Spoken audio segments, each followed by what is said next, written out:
I just wrapped up filming, but I thought of one more, and this is like a PSA, okay?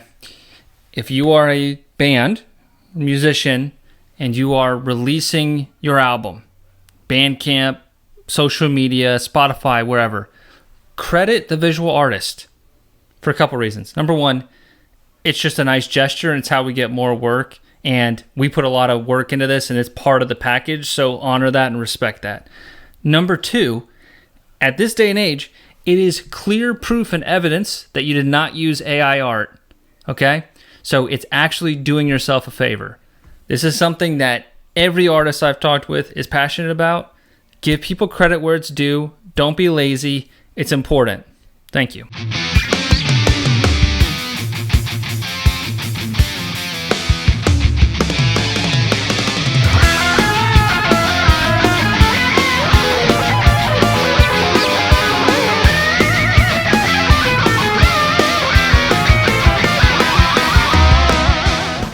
Hey, how's it going? Lee here. I am the host of Heavy Art Talk and also a visual artist and illustrator based out of Atlanta, and I wanted to shake things up a little bit. The goal of today's video is mostly just kind of distilling down these, I've had like 50, 60 conversations with folks, and I wanted to distill down a lot of the common themes and the pet peeves of working with bands for a couple reasons. Number one, to be educational. Perhaps musicians don't know that they might be doing these things, and this might be able to help them out in terms of working with artists and thinking in that kind of space. Number two, for all the visual artists and illustrators out there, it can be kind of a lonely profession. So I want you guys to know that you're not alone. And I not only thought about all those conversations I've had through the episodes, but I asked on my Instagram, like, some other kind of feedback and stories of these pet peeves. So I've distilled them all down. I have a very long list I'm going to try to go through. And ultimately, just like kind of having a shared sense of camaraderie and, a healthy amount of venting too. I don't want to make any bands defensive. And with these things that I'm listing out, if you are guilty of doing one of them, you're probably fine. Everything is within context and there's nuance here. So I ask in the comments if you have any other pet peeves or experiences working with bands. Be respectful. I would prefer if you didn't mention the band's names because people can grow and learn.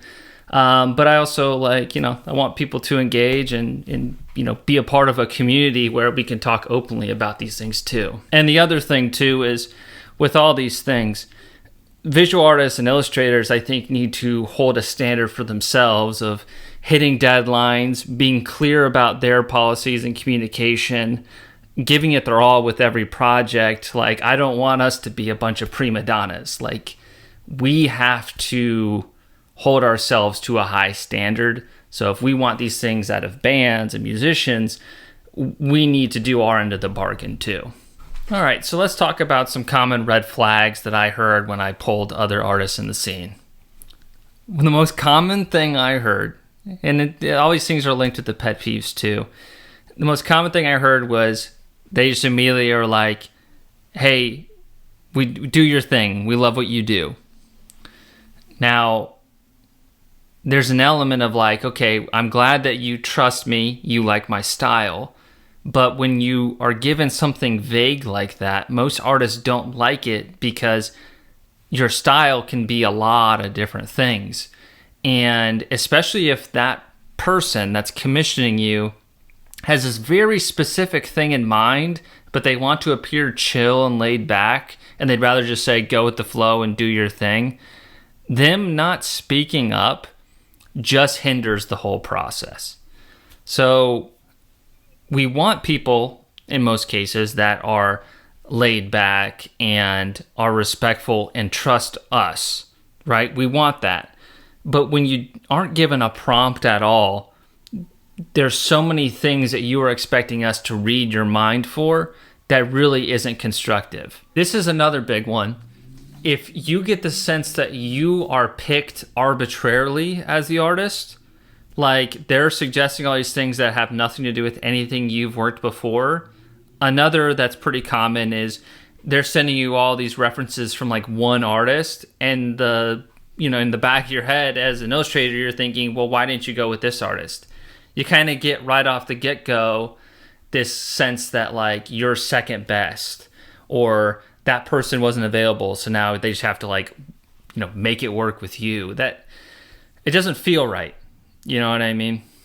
Another one that would be red flag is basically proposing free work or spec work. So basically a band being like, hey, why don't you do some sketches? We've reached out to a couple artists, and if we like your sketches the best, we'll work with you. It's not setting the relationship off on a good foot, and you're asking someone to do free work without really any kind of, trust, ultimately. Another red flag that I heard quite a bit is the band is proposing like a very generic idea. And this is obviously subjective, but if they're suggesting something that's just been done so many times, if you're in the metal scene, you've seen things like, zombie surgeon chopping up pieces of a body in a shed or something. Like you've seen that a million times. So especially for illustrators that have a ton of experience and maybe even done that before, having to do it again and again and again, that's not necessarily the type of project you're going to want to take on. On the flip side, I do believe as a visual artist, there is a way to make just about any subject matter interesting and through your own unique voice, provided you have enough freedom from the client. So even if they describe something that you think is kind of played out, if you're creative and you're a good problem solver, I think there's a way to make it your own and make it impactful. So I'll push back a little bit on that one from my own personal kind of bias. If the band sends you a bunch of AI images as references, that's usually a red flag. And you might ask why, because maybe they couldn't draw and that's how they communicate. I think the thing for me is you've already kind of opened up that door of something that rubs a lot of artists the wrong way. So it's just, it's like kind of an insult from the get-go, but also anything you produce, let's say if you're like a traditional artist, it's going to have a different look, right? It's going to have a charm to it. Everything is going to be compared back to that AI image. And maybe they want exactly that AI image. They just want it recreated by somebody who's doing it by hand so they can like not be guilty of using AI art. It's just a bad move. You know what I mean? So if you're a musician, I would say in most cases, don't open up that door. It's just starting things off on the wrong foot. Another red flag that came up when I was pulling from other people that I thought was interesting, and I don't have any firsthand experience with, but I wanted to, put out there as a messenger, was, nobody really wants to be like tokenized, like artists want to feel like they are picked because you like their art or how they express themselves, what they bring forward to the table as an individual. And if you were to receive a message that was very fixated on, your gender or your sexual orientation or your race or things like that, I imagine that wouldn't feel right to receive that, because you would feel maybe like you're being selected for reasons other than the quality of your work. So, there's a nuance here in the sense of you could be a band and you could seek out somebody who's maybe underrepresented in the metal community. I think that's a good thing. But if that's like the only reason you're being selected, I imagine that would not feel good as the artist who is being selected in that case.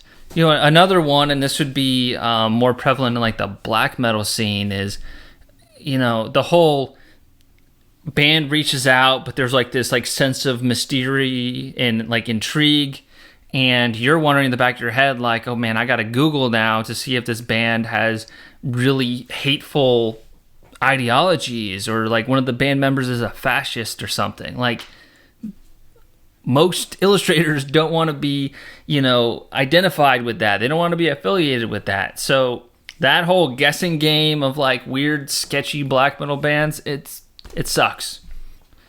If immediately they're asking what your rates are and you get the sense that you are being picked because they're trying to find the cheapest artist, red flag. If you provide those prices and they're immediately getting aggressive and they're like, hey, this person will do it for way less, or they're trying to aggressively get you to lower your prices, fuck you, man. You can say things like, hey, thanks for getting back to me and I appreciate the transparency. Unfortunately, that's just a little bit out of our budget. Thank you for your time. No one's going to be upset with that. Part of being an artist is, in a lot of cases, you're your own boss. You can set your own rates, and that's the freedom you have. With that, if your prices are higher, you're going to get less clients, potentially. But that's your choice. Just as it is your choice that anyone who reaches out to you that's a band, they want to work with you, you're not entitled to take on that project.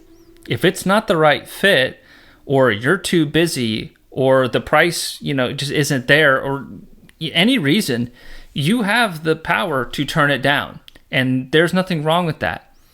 Of course, there's a way to communicate that is respectful, and professional, but no one is obligated to work with anyone. Just like how a lot of visual artists, they have like their dream clients, but that may happen or that might not happen because that band has autonomy as well. And that's just the way business works. Here's one.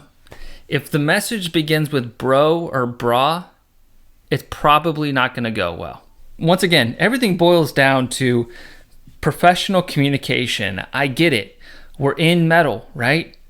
There's an element of counterculture, of mystery, of extremity, of all those things, right? But at the end of the day, treat other people like they're people and be professional. I think most artists would agree, if you treat things in a professional way, it's not like we're going to be like, oh, you guys are corny and you're not fucking metal now. No. We're going to be like, this band knows what they're doing. They know when the art comes into play, and they know when relationship and the service and the business part is in play. That's just being mature and separating the two in a way that obviously gets shit done. Let's talk about some pet peeves. And I think some of these are very circumstantial, and once again, it comes down to communication styles. If an artist asks like a series of questions to get started with a project, or they're waiting on that client to sign the contract. If, first of all, anytime that client takes all that time to not sign that contract, the artist has no obligation to do any sketches or any work until that's done. So if the client, for instance, reaches out and like, hey, let me see some of your progress, but you as the artist are waiting on the contract to be signed, I'm sorry, but until they sign it, you are not obligated to do any work for them. So when it's just like back and forth and a bunch of wasted time at the beginning, that's very valuable time for sketching out ideas and creating that art. The other thing, and this one's kind of tricky. Let me put it in this perspective though. If you are being commissioned for a t-shirt or a flyer, and I'm inserting some of my personal beliefs here, I believe that while that is important and that artist wants to make that look awesome, a t-shirt doesn't need to like basically demonstrate everything the band is about. It's just a t-shirt.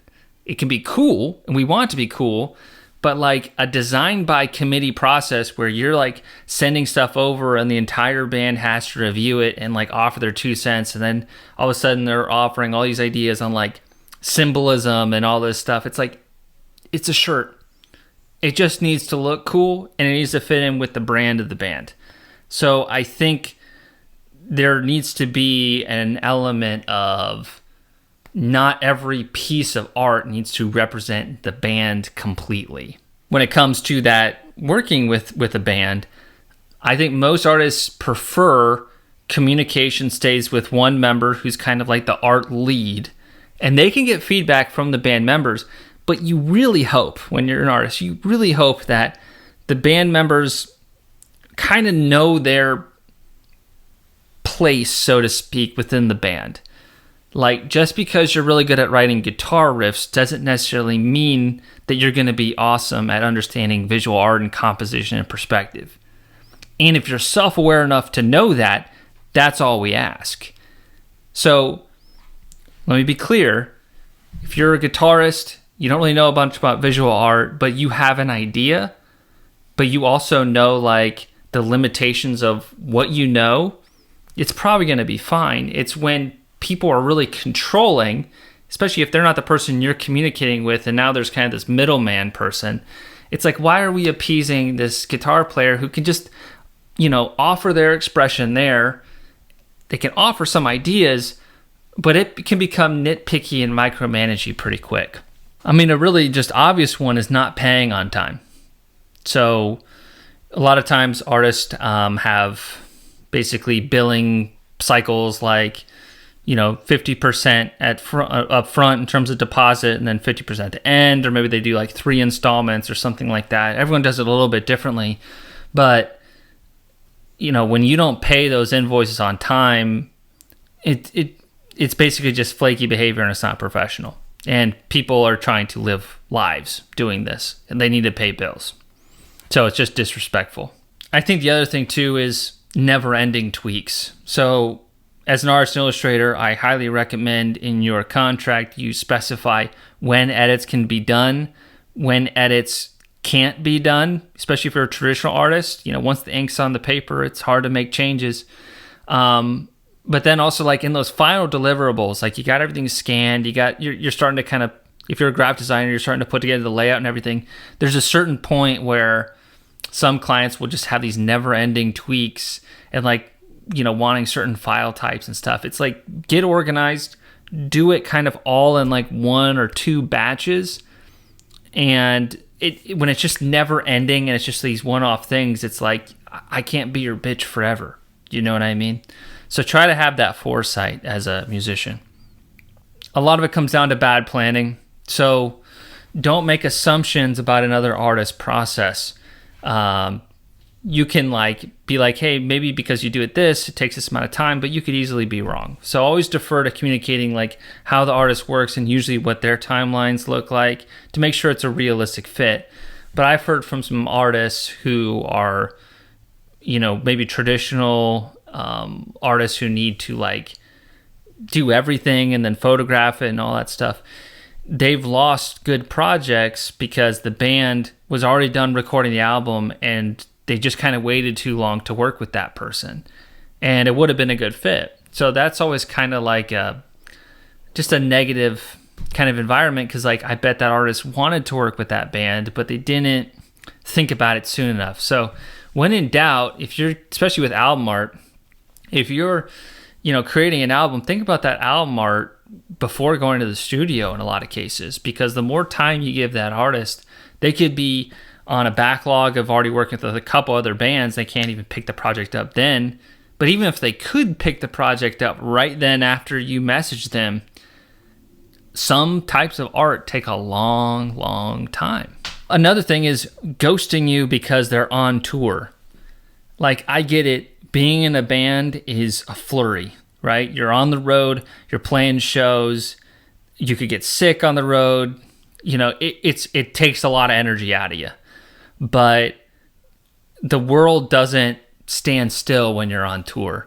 So please be respectful about that. And I understand if it maybe takes you a little bit longer to communicate because you're on tour or something, but just know that if you want the artist to work, they might have a very routine, kind of normal life versus what you're doing. And that normal life means I have 2 hours a day to work on this art.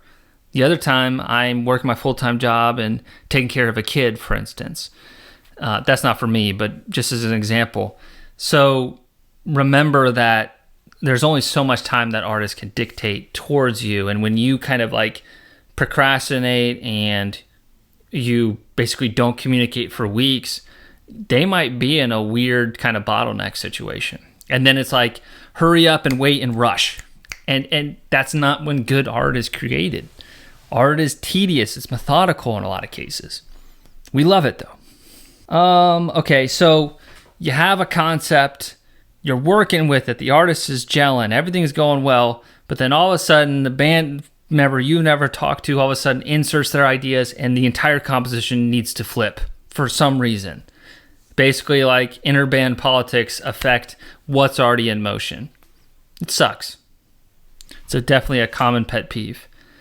And adding like a bunch of unnecessary details at the end. It's like, okay, let's say you're writing an album and there's one song called like Wolves of War or something. And then all of a sudden you're almost done with your piece and they're like, hey, what if we added like 3 wolves in there? It's like, the wolves weren't baked into the composition. The wolves need to be in perspective. The wolves need to interact with the subject. Like, you can't just add unnecessary details. This isn't clip art. Some of the best paintings are simple in terms of what they're depicting. They're just done in an awesome and emotionally captivating way, which is also another common pet peeve. Just even from the get-go, it's, you know, every song needs to be represented in the album cover. Why? Does that make the end result better? Does that make it sell more copies? Does that make people want to buy that album and get the shirt? In a lot of cases, no. Iconic, strong images. Think of the classic album covers. A lot of cases, there's a lot of art fundamentals that are in there, and those are usually provided by the artist. So shoving in all these things is a very common pet peeve. So what are some things that most artists wish band members knew? I think one of the most common things is sometimes there's this sense that band members assume that the artists or illustrators aren't taking this like very seriously. Like, I've spoken with many artists. This is a lot of times the passion of our lives. Just like writing songs and performing live might be for you. So don't make the assumption that we're not taking it very seriously, because that can lead to that micromanaging type of mindset. It's not necessary in a lot of cases. I think another thing is you got to let us have something to offer to the table, you know? And if you do have a very specific vision in mind, I would say bring it to the table, because you got to get it off your chest, right? But be open with our ideas and how they can kind of marry and meet in the middle.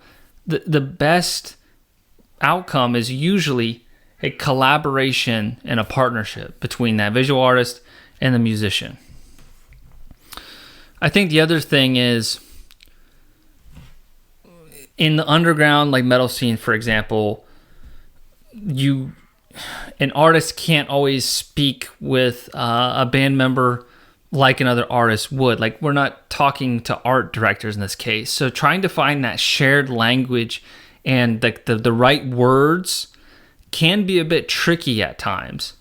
I find that phone conversations, not all the time, but just like in certain phases of the project, are helpful, because things can get lost in text and things can be misunderstood on either end. So I'm a big like, hey, let's schedule a call and like do consultation calls. Like, I personally like that. Another thing is listen to the artist when it comes to things that are based on art fundamentals. If you're like, hey, I need to make that figure bigger, but the perspective is already mapped out. It's like, if I make that guy bigger, now they look like they're 10 feet tall instead of being 6 feet tall. Like, proportions and things like that are very important. You know, if something's like graphical and flat and it's like that kind of style, you can make those tweaks. But if you're going for something highly realistic, the artist might push back, and for good reason. And don't interpret that as us not being willing to budge. It's more like there's a logical reason why this could work. Just like when you're writing a song, you can't just throw in notes that are outside that key structure unless you're going for something highly atonal or something. So art is subjective, both music and visual art, but there are foundations and laws that are used as guideposts. And if an artist comes back with those types of reasons why something might not work, I'd say in a lot of cases, work with them. The other side of it too is, as an illustrator, I don't believe the client is always right. That's just a personal thing, but I think that it is our responsibility to try to make the client happy. And if you guys are both going towards that outcome, a gentle push back and forth can be okay. So I think the final thing is like, what does the ideal client relationship look like? And after talking with a lot of different artists and, getting these responses, the most common thing I'm hearing back is the client is clear about their timelines. They pay on time. They are open-minded, yet they have initial ideas and a vision that can be collaborated on.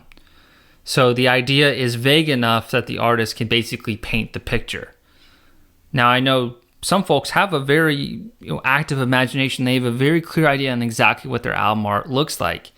And if you are one of those types of people and you're self-aware enough to know that, I'd say communicate that. It's better to be upfront on exactly what you want than to hide things inside either. I also understand that some people, maybe they do have a very specific vision, and you can figure that out at the beginning if that's the right fit. Some artists are okay with that type of relationship, like I'll make your idea work. Others hate it. So artists need to speak up on what their preferred process is and what they look for in these types of projects, because sometimes being able to provide your artistic voice and style is more important than money. Other cases, some folks, and it's just the way they operate, it's very transactional. And they're like, hey, I charge this much. You want this exact thing? No problem. And just don't make the assumption that every artist has those same values. And I'm not throwing judgment on either of those camps. Okay, so everybody's different, and the better both sides communicate, I think a lot of these problems can be resolved. I hope this is coherent. Once again, you guys can offer your input and ideas in the comments. I don't think I covered everything. But at the end of the day, I think these things are very common, and I hope for bands and musicians, this is helpful. And, also, if you like what we're doing here, every week, got new episodes for the most part. Like and subscribe, really appreciate it, and hope to see you guys soon.